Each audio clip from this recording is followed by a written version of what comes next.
Hello guys, magandang araw po sa inyo lahat at welcome po muli dito sa ating channel. So ngayong araw na ito, walang pasok uli si Moymoy. Ayun si Moymoy, walang pasok. So ngayon nandito tayo sa ating farm at magtatanim tayo ng pipino.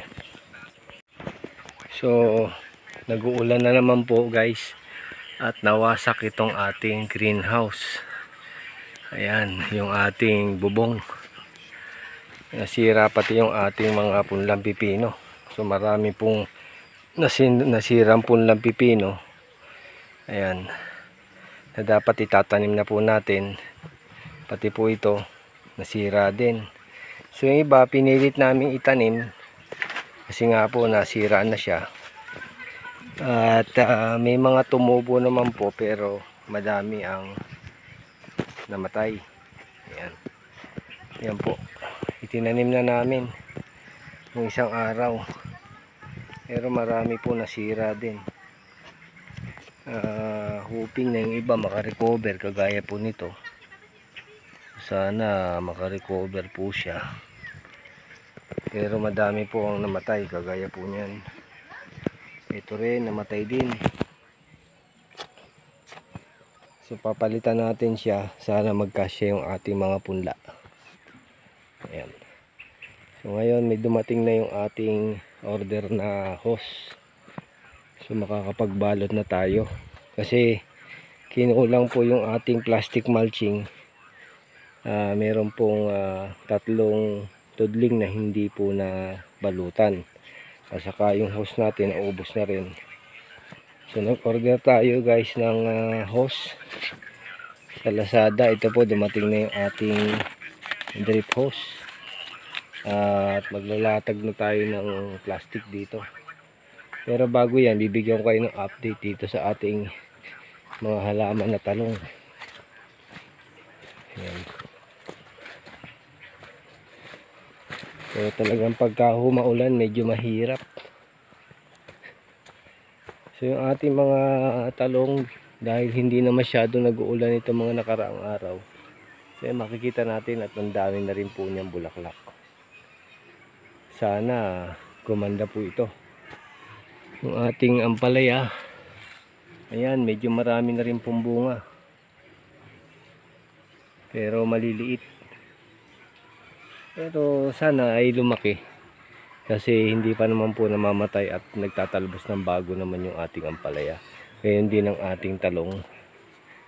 So ayan, makikita natin guys na marami na pong bulaklak. Kasi nag-spray po tayo ng foliar. Yung flower boom booster. At saka po naglagay rin tayo ng Excalibur calcium. Calcium po yun na pampabulaklak at pampatibay ng sanga. So ayan, marami ng bulaklak. So after 2 weeks, kasi ako po obserbasyon ko, pagka po bumukang ganyan ng bulaklak, mga 2 weeks pa po yan bago maging produktong talong. Kaya iintayin po natin yun. At umaasa tayong sa mga susunod na linggo ay marami na tayong makikitang maliliit na bunga. So ayan po, makita natin at ang dami ng bulaklak nitong ating talong. Papasukin natin itong ating ampalaya. So yung sili natin guys, may mga bulaklak na rin. Ayan. Ditong ating ampalaya. Ayan po. Maliliit pa ang bunga. Ayan. At ang sili natin nasa ilalim, naka-intercropping po ito sa ampalaya. Ayan. Ayan guys. At meron pa tayong mga punlang sili dito na hindi pa natin naitatalim dito sa isang tudling na ito. Pagka po natapos yung pipino, ay itatanim naman natin itong natitirang sili. Ayan po yung punlang sili. Ayan, okay. So hanggang dito yung ating ampalaya. So may mga malalaki na po. At mamaya makaka-harvest tayo ng kahit na ilang piraso para po meron naman tayong maiulam. So hanggang dito guys, kung makita nyo yung mga talong. Ayan. Okay. Yung mga talong, ang dami ng bulaklak ng talong natin. Sana ay gumanda para naman po maka-harvest po tayo ng maganda. At medyo maganda ang presyo ngayon ng talong. Ayan, makikita natin maraming bulaklak ang ating talong. Yan. Mamaya mag-harvest tayo ng kaunting talong kasi may mga nakikita kong pa isa-isang bunga.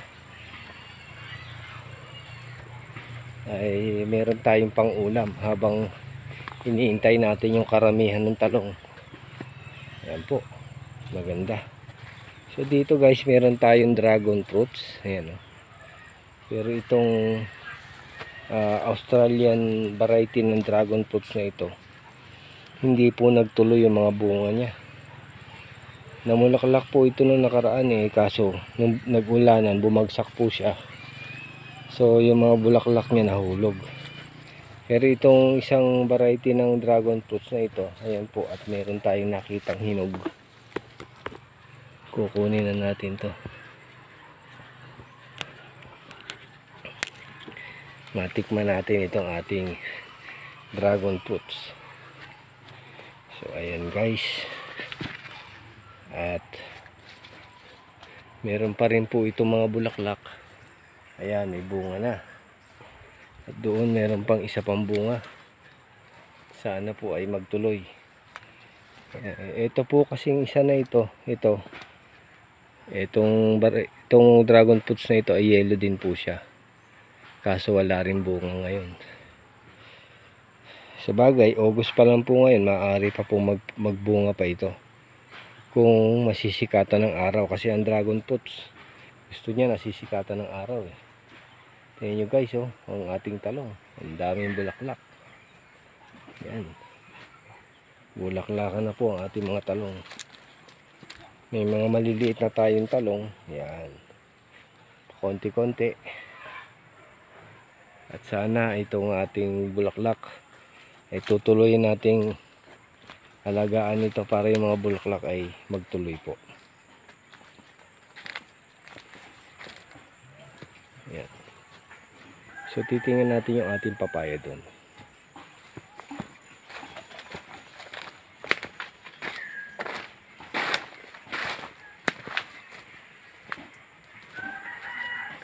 Ito may silay na to.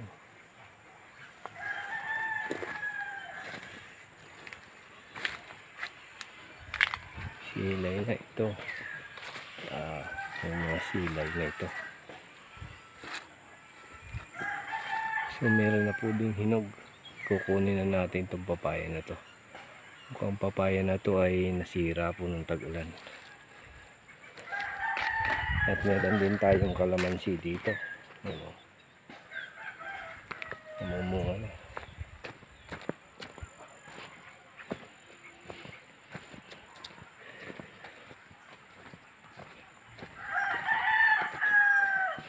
May dragon fruits Meron na. Oo, kainin natin. So ito po yung ating drip hose na bagong dating. Teka na, Moy.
So ito yung ano natin, drip hose natin guys. Dun po sa mga talong, ang ating drip hose ay inilagay po natin ng paganyan. So ito po yung mga butas ng drip hose. Dun sa talong nilagay natin paganyan. Kaya lang ang problema, nakaka-encounter po ako ng mga nagbabara dahil dun sa abono natin. So ngayon susubukan natin ng paganyan, pati haya yung butas. So anyway, may pressure naman po, kaya lalabas pa rin yung tubig dyan, tutulo. Yun po ang ating theory. So ngayon guys, ilalagay natin siya ng paganyan, ang ating drip hose.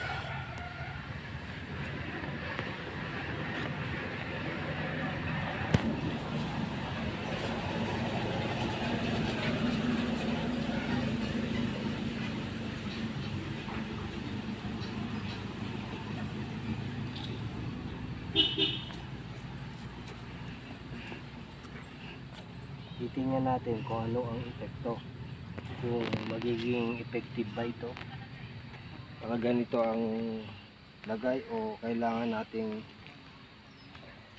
pababa talaga.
Tingnan natin.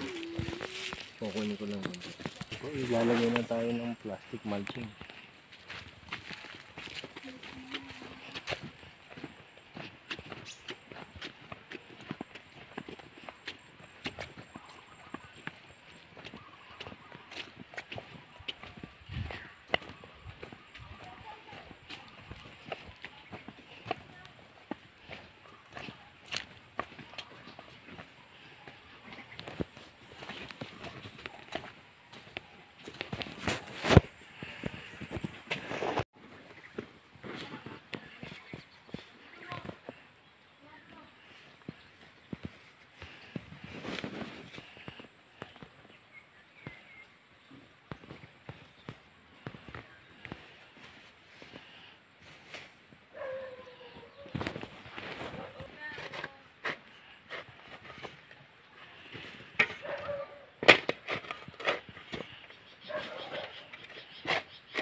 Wala.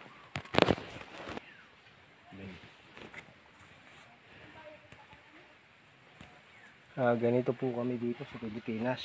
Ang pag-plastic namin, mano-mano. Dahil kami po ay mahirap na partner. So, mano-mano po ang paglalagay namin ng plastic mulching. And then pagtatabo namin.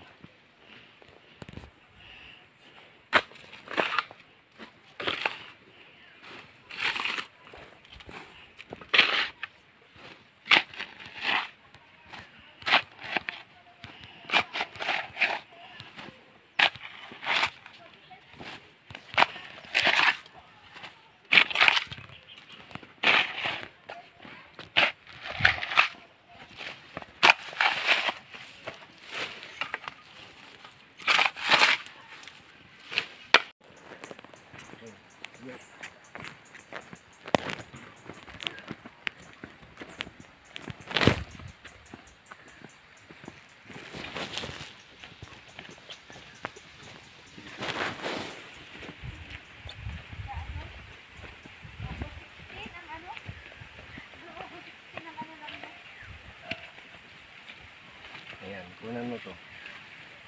Ito po, magmumultiply tayo ng papaya. So ito, nakakonekta rito sa puno.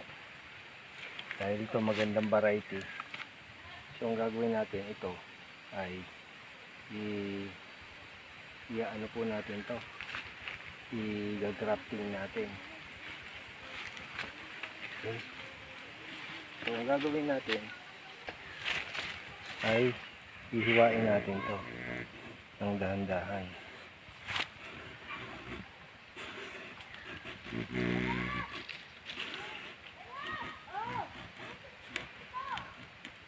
Pero hindi po natin puputulin. Ayan. So magtitira tayo ng portion. Tapos kailangan natin ng kawayan. Kulang pa.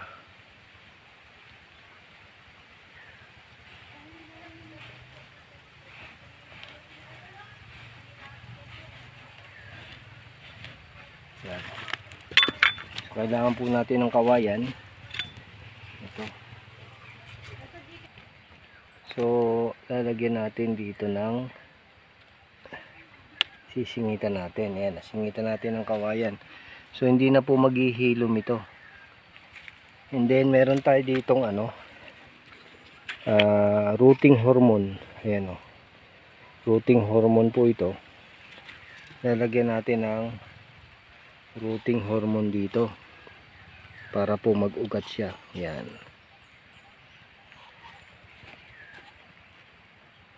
Ayan. So pagkatapos niyan, meron tayo ditong coco peat. So ito guys, coco peat ito. Ngayon itong coco peat. So ito guys yung ating coco peat. So ilalagay natin ito rito. Ito ating coco peat dito. Ayan. Tingnan natin siya.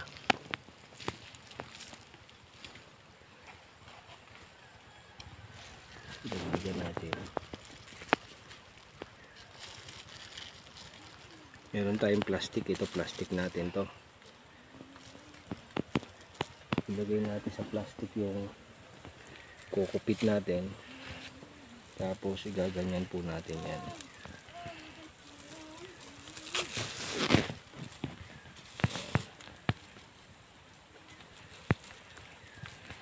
So ayan. Babalutin po natin yan.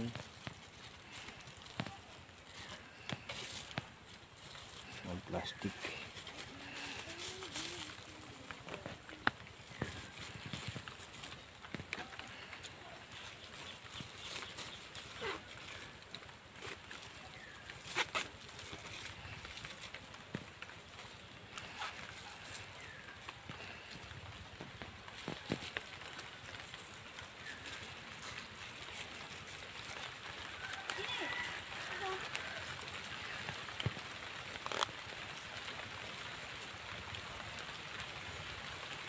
Ayan po, at iiwanan po natin ito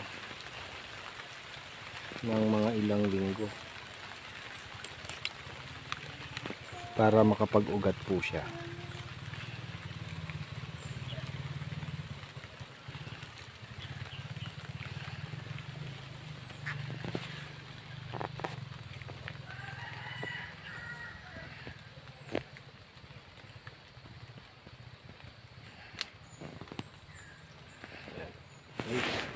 So mga 2 to 3 weeks babalikan po natin, titingnan natin kung nagkaroon na ng mga ugat. Okay, sige. Pause. So yung ating papaya guys, nung umpisa ay may mga kasamahan pa ito eh. Nung ganyan pa siya kalalaki, ayan, may buto. Ngayon medyo matanda na yung puno ng papaya natin, maliit na ang bunga, wala nang buto. Ayan oh.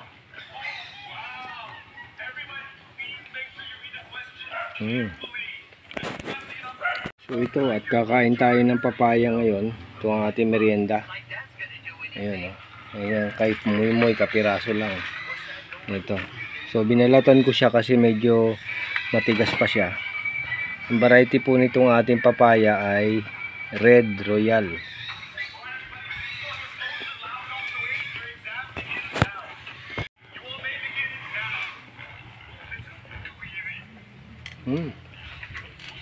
Tamis.